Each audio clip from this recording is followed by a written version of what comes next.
Well, good to see you Monday. Just preparing for Virginia. Had a good team meeting last night, I should say, and kids were feeling good on the airplane on the way back, obviously after the game, and got them back down to earth yesterday. Just because there's so many things we can do better, offensively, defensively, special teams wise. Might look good on game day, but the eye in the sky doesn't lie, and obviously you see a ton of things that you'd like to be done a lot better in all areas. So still work in progress. So who's got the first question? Pat, when you say you got to get better, do you held them to 100 yards and sacked them? You got a lot of pressure. How do you improve on a pretty complete performance like that? Well, there's a lot of mistakes made. It's amazing when you got 11 guys out there. If you had to grade each, we grade each guy. He gets an execution grade, an assignment grade, and then he gets a production grade. But if you're doing little things wrong, sometimes you make mistakes, and there's a couple times we didn't have contained, we still sacked the quarterback. What if he runs away? So people see that, they go, what are these guys doing? So it all looks good with the naked eye, but when you watch the tape, you're like, what are you doing? There's communication errors that we didn't get communicated to a couple of our D linemen. That can't happen in big games, and if it's say it's a game of inches, it's just that far from getting beat. You're one way or the other, and we just can't have it. So we just, you can sit in the staff meeting and team meetings and say, yeah, that's great, guys, and not even watch the tape and say it's 100 yards. What can you do better? But that doesn't help our football team any. So there's always something we can do better at every position. So does that answer your question? It's just. There's a lot of little things you don't see. You guys don't see, we see.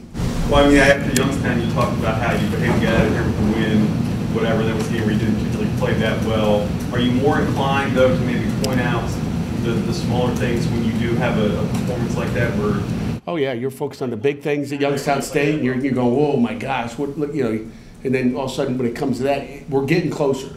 And by no means was it, get our offense rushes for 166 yards. That was much better than the 55 the week before. We were physical at the point of attack. Really thought our guys, Dorian Johnson, Biz got after it inside. We knocked some people off the ball, and that was good to see. That was one of our focuses. They have great defense, Virginia Tech, and they've stopped the run. Especially versus a team like us that's not really a spread offense. We pounded them, in two backs at times, and did a pretty good job. So 155 in rushing. So there's little things everywhere. Is it difficult to evaluate the passing game considering the weather and conditions?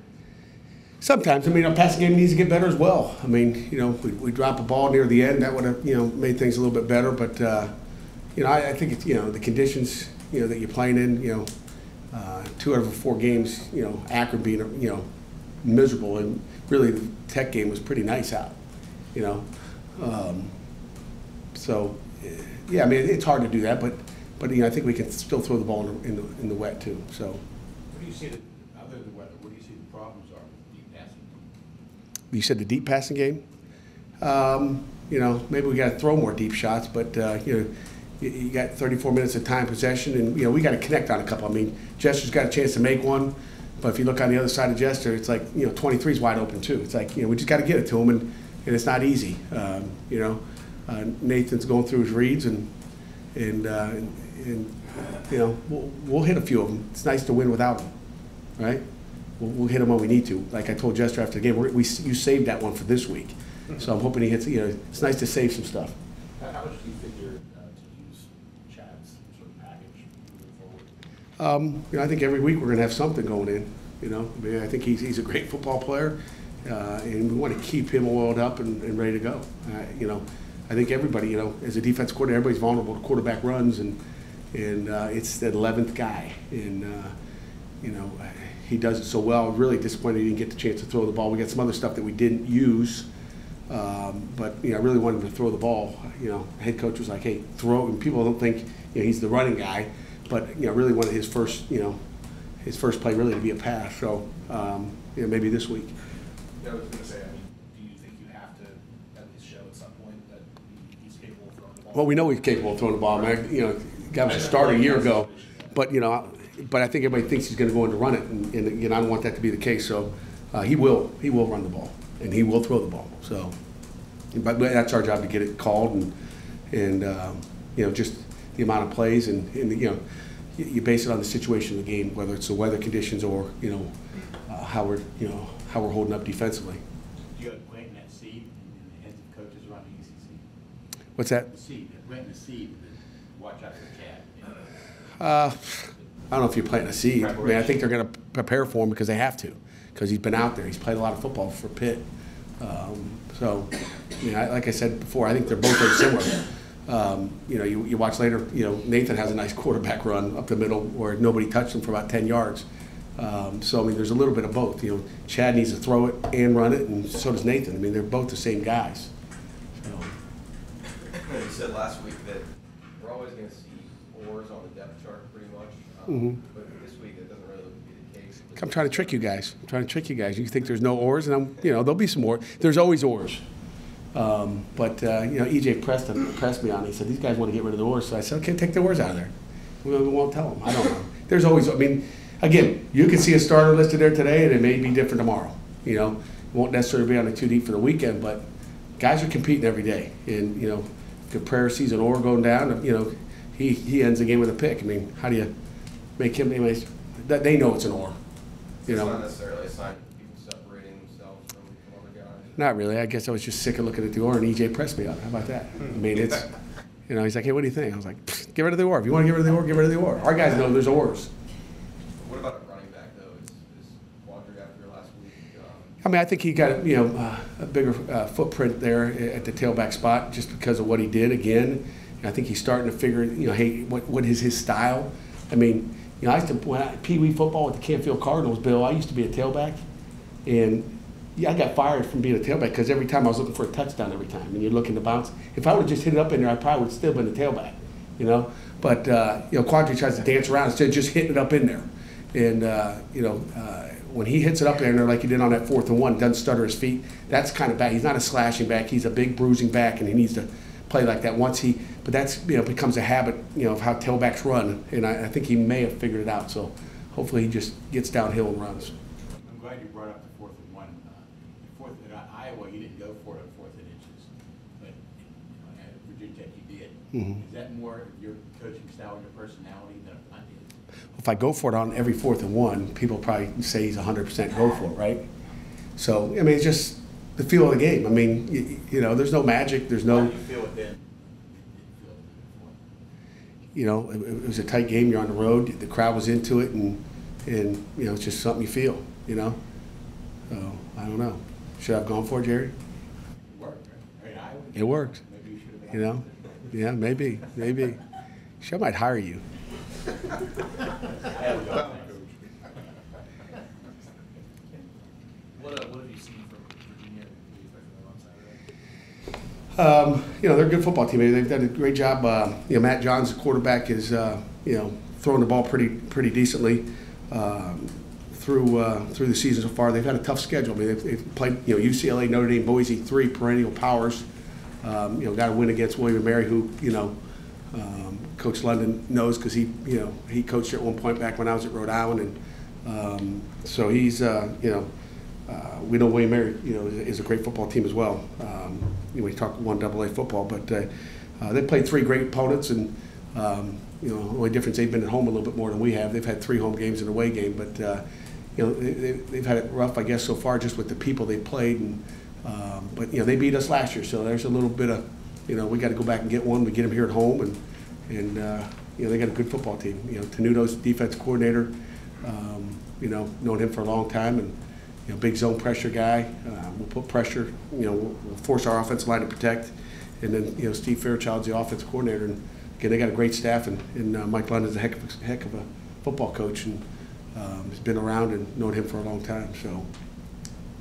When you look around, I guess, at the take time to look at the bigger sort of picture of the division that you guys are in, how important is it to have sort of that one road win in the bank after the first 6 seasons? Hey, a win is a win. It doesn't matter, road, home. You know, they're hard to come by. You know, I don't look at that divisional race. I mean, I've been around coaches. Sometimes they'll throw it up on the overhead, let the kids look at it and smile. But, you know, it doesn't matter what we did last week. It's what we do this weekend. All you guys will really care about, really. You know, they don't forget, you know, it's what have you done for me lately type of world we live in. So, you know, we put that to rest last night, and we move on to Virginia, come home to homecoming. I would imagine we're going to have a great crowd in Heinz Field, and hopefully it's an exciting atmosphere. Tight ends continue to make big plays for you. How big is it to have that safety you want to get for your quarterbacks at this point? You know, we got you know, really three capable guys to catch the ball at the tight end spot. You know, if they want to keep bracketing Tyler Boyd over there, it's going to free somebody else up. We got to find them, and you know, those guys can catch the ball. They made that was a big play. You know, we're thinking they should have hit George Ashton in the flat, and you know, but that's, you know, we're saying hit the fullback. Hey, nice job. You know, when he hits JP. So we got capable tight ends that got great hands that can run. So you know, happy with the way those guys are playing. After looking at the film, is most of your pressure on four-man pressure? I would say it's a little bit of both. But I would say probably most of it was bringing 5 or 6 guys. I would say, if I had to, you know, guess, I would probably say 5 or 6. We bring a lot of pressure, but you know, we got to be careful, obviously, with all that pressure. You know, we'll have our pressure in, but we got to be smart with. You know, Virginia loves to run screens. You know, I ran and hit us on some screens. We practiced the heck out of it last week, and you know, Virginia Tech must have known we were practicing a lot of it. So we're really going to get 2 good weeks of screen play, teaching our guys how to play the screen better. So these guys run a ton of different screens that we will be really, really ready for. I know Terrence Webb is sort of playing really well at the safety spot, but are you looking to get Reggie Mitchell back on the field in some capacity a little bit? No doubt about it. I mean, Reggie's a good football player, and I'm not sure how many snaps he took on special teams last week. I don't have that stat on me, but you know, we certainly want to get him on the field. He's a great football player, and you know, it's our job to get him out there. But like I said, T. Webb is playing well. I mean, we're gonna play the guys who are playing well. I'm not subbing guys if we don't need to. If he needs a break, we'll give him a break. But he's playing well, and we'll keep going with the hot guy.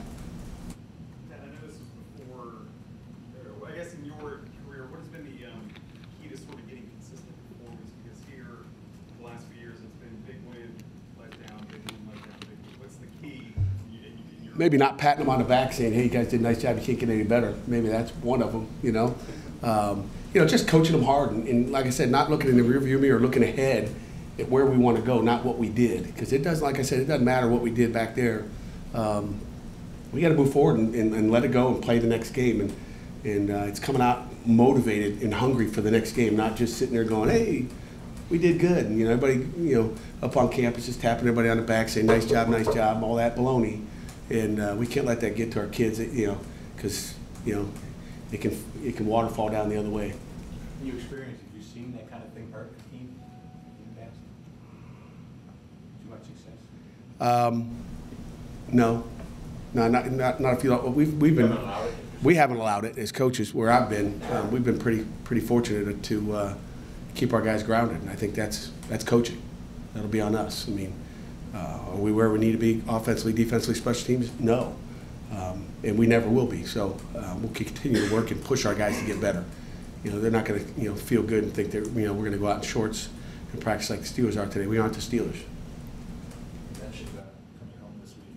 It's nice to finally get a home game back in high school. You know, half our road games are done. I mean, that's the nice thing. I mean, you're hoping you're going to come back, you know, at least, you know, over 500. And, you know, to me, that's a hurdle passed right there. Because, you know, it's tough to go on the road and win anywhere. And to be 3-1 going home. And I know we're back on the road next week. But we're going to enjoy a homecoming game here, get in front of our hometown crowd and try to put on a show is what we got to do. And so I think it's a great thing that, you know, where we are right now, I think Pitt fans are excited, and you know, what better venue, Heinz Field, and homecoming to come back. Yeah, you're not really a sappy or introspective guy or anything like that, but is it going to be sort of exciting for your first homecoming here or anything like that? Homecoming? I don't even know what homecoming is. What is homecoming? And nobody comes back. It's just another game, but I figured there's going to be more people there on homecoming than if it was not homecoming. But you know, I don't know how it is. You know, it'll be my first homecoming game here, but you know, again, it's another game. You know, just like the home opener is another game, and playing down at Virginia Tech first ACC game is another game. We'll treat it that way, but you know, I'm looking forward to a great crowd. You know, I expect our fans to to show up and cheer on the Panthers. The great crowd part of it, I mean, is there stuff you can do other than obviously winning games to make sure that like Heinz Field is a distinct home field advantage for you guys? Well, you know, and I think winning takes care of that, and I think putting a product on the field, you know, people know they're going to go see an explosive offense and you know, a nasty defense. I'd come watch that. You know, I'd come watch that. But you know, we got the Panther. I think Panther Pitt's coming over to practice this week. You guys can't come, but they're coming. Okay, so I think Wednesday they're coming. We're going to let them watch practice. They won't have to. They will not be able to tweet. Ben, you got that? They can't tweet or, you know, take video or anything else like that. But they'll be there, you know, watching. We want to keep them involved. Think they'll stay for 4 quarters? Yes. Do you feel like you're starting to find your identity on offense yet? I think we talked about that after the game. I think little by little. I mean, you know, what is your identity? Your identity is to win and find a way to win. And you know, little by little, depends on who's on the field. You know, what your identity is. So, you know, I think little by little we see that. Same thing on defense. I mean, you know, you find your identity every week and what you can do, who can't do what. You know, why is that guy doing that again? Then we coach him not to do that, and he did it again. So it's in every aspect. It's not just on off. We're still trying to find, you know, what everybody has to do.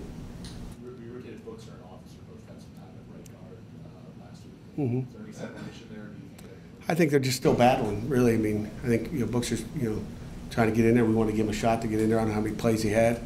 I'll get that report this afternoon just on all reps. But, you know, Bookster's a great guy, and he needs to get in there and get his feet wet. And you know, he's still a puppy. He's still a baby in there. Is it safe to say that's where his position is now, not at right tackle? It's not safe to say that. Books can go in and play any one of those positions. I'd say he's the first guy in at any position. Right now, he's the guy. He's that sixth wheel, if you want to say, and he can go in anywhere. Did you see Tyler getting double? Why are you guys the only two asking questions? Someone else got. These guys monopolize. They don't give anybody a chance. Go ahead, G. I'm sorry. Did you see Tyler getting bracketed a lot? They got a lot of double coverage. They got a lot of double coverage on them. They get inside, outside, or one guy on top of them.